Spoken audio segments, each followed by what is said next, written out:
And so the context that we're dealing with here is we're dealing from an enlightenment context, which means who I am is already free beyond time.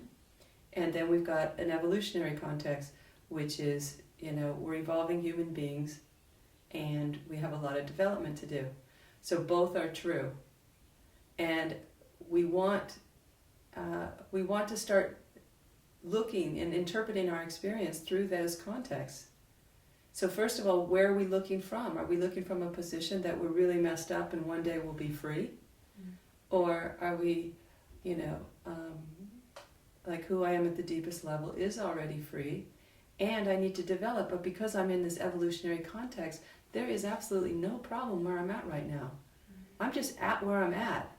And we have to embrace that in ourselves and not try to be more than we are and not try to be less than we are. But where am I at right now? What's going on? Okay, how am I acting? Are my relationships working? Are they not working? Why aren't they working? But why aren't they working from a context of, are my relationships about promoting limitation and separation? Or are my relationships about living this truth that I know I'm already together with the people I'm spending time with? Mm. From where am I standing? And so, even when I think people say, oh, you really need to get this out there in a bigger way and, you could do virtual courses and you could do this and that. And anytime I think about that, first of all, I think what we're doing is not for everybody because it's very demanding. So it's not going to be the masses, most likely. But what we're doing can help people evolve without, they don't have to take it all the way, but what we're doing can help anybody. But when I think about virtual courses, my next thought is always, okay, but part of the virtual course is people will have to come and live here for a week or 2 weeks and spend time here so they can see it in real action and you get it out of your virtual head, you get it out of your head.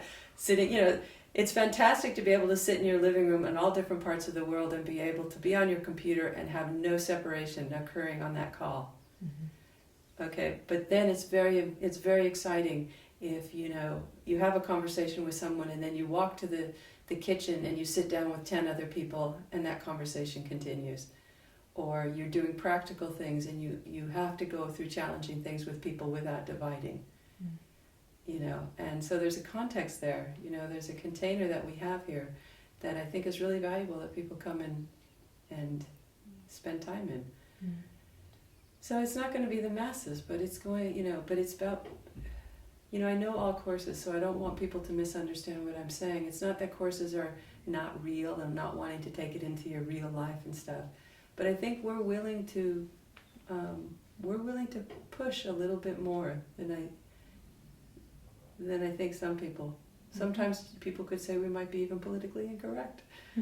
But I think we have to care enough about the people we're in relationships with. We have to care enough to say, hey, what you just did was not cool. Mm. And a lot of people don't want to do that because they might think, the person might take it in the wrong way, or they might. You don't have to come in and say, what you did was not cool, and I know that you did the wrong thing, and you're taking this very strong position. But just having the courage to say what your experience is, without trying to make it something else. And in that, what we end up with is we end up with more trust, and we end up with more transparency. Wow.